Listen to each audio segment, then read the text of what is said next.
This is my 1971 Ts185, and in this video I'm going to be showing you how to replace the fork seals on the front end.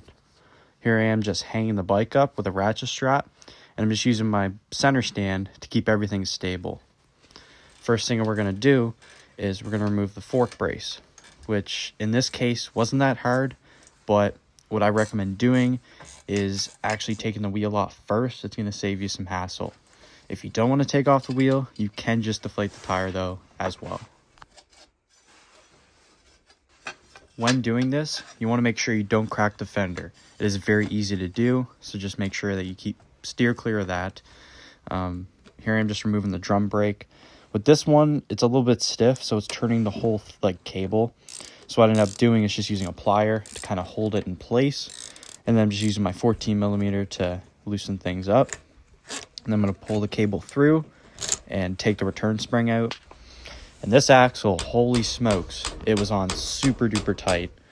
But then I realized that the pinch bolt was still in. So then I took that out, and that still was even tight after that. But we got it broken free. We're just going to back that all the way out. And after this, we're going to take the wheel off. And then we can move on to removing the forks themselves, which isn't really hard at all.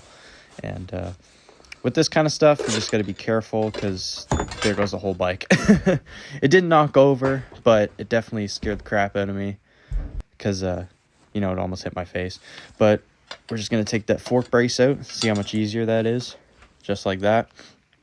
What I like to do is just get an old garbage bag and just lay the parts out. Makes things a little bit easier to keep track of.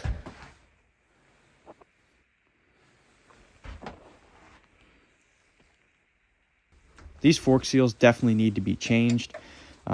You could just see after going on for like a very short ride, you would see a lot of buildup on the stanchions there with just fluid. And these particular forks, they take 30 weight oil, so that's what I'm going to put back in it. Some bikes take automatic transmission fluid. You just have to, what I like to do is just look at the PDF manual. So you can just go online and get it for free.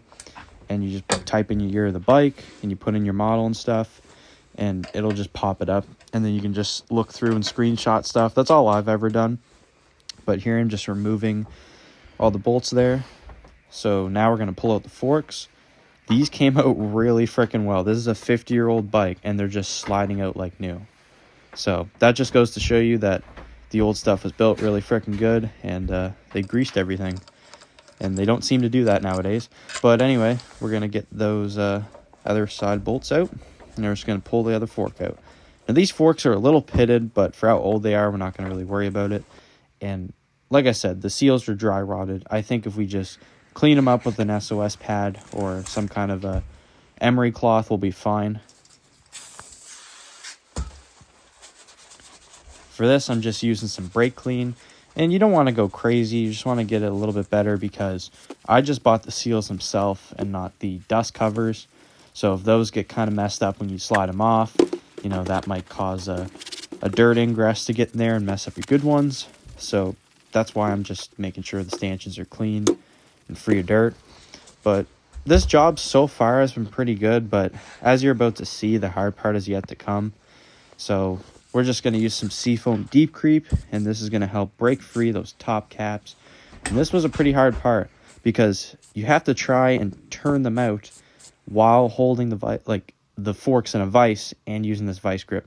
It looks super easy here, but I cut out all the struggle. Basically, it's just a lot of beating and pounding. And just going to remove this whole thing. And the fluid that comes out absolutely stinks. It smells like transmission grease, just 10 times worse.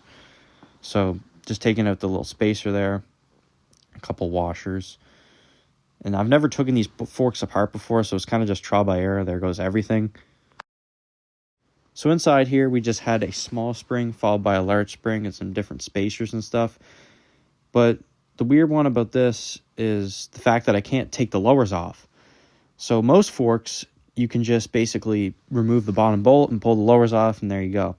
But because these are early 70s, they probably just imagine, oh, nobody's going to really work on these. So basically, when you do a fork seal job on this bike, you have to literally pull the seal all the way up the stanchion to remove it. You can't just take the lowers out and then pop it out with a screwdriver. So that's why it was so much more hassle, which you'll see later on in the video while doing this. But here I'm just draining some of that extra fluid, and once again, just the smell is unbearable. But there's our dust cover. Got that popped off. Just used a heat gun to kind of soften up the rubber. Looking at my little endoscope, unfortunately, there's no way to take the freaking lowers off, like I said. So it is what it is. We're just going to have to work with what we got, and you have to literally pull the seal all the way up. So that's why I'm using my little seal picker here, and all I'm going to do is just hammer it in, pry it, hammer it in, pry it, and just do that for a while. And then once you get it loosened up like that, you can either use a torch and burn the rubber off, but basically the seal is metal on the inside. So your goal is to basically bend it towards the center. And then once you get it bent towards the center, eventually you can pry on the inside lip, and it will pop up just like seen here. And this took like a half an hour to an hour, but on the first fork. And then the second one was like 5 to 10 minutes. It just goes to show you that once you get your technique down, it's a lot easier to do shit. But yeah, that's all there is to it. So now we're just going to slide it up through the fork. And there you go, a nice mangled seal. Not sure what you use that for. Here's the second one. As you can see, this came out a lot better in one piece. You could probably reuse it. Not that you would. But, yeah. And here's how the top cap works. So you got 3 notches. I just want to show you guys this because I thought it was kind of cool. And you basically just push in on it, and it has this pin, and it just puts more tension on the spring so that it preloads it more. So I thought that was kind of cool. So that's how to disassemble the forks and get the seals out. In our second video, we are going to install the new seals and put it all back together. And hopefully we can take this thing for a proper ride. See you guys in the next video.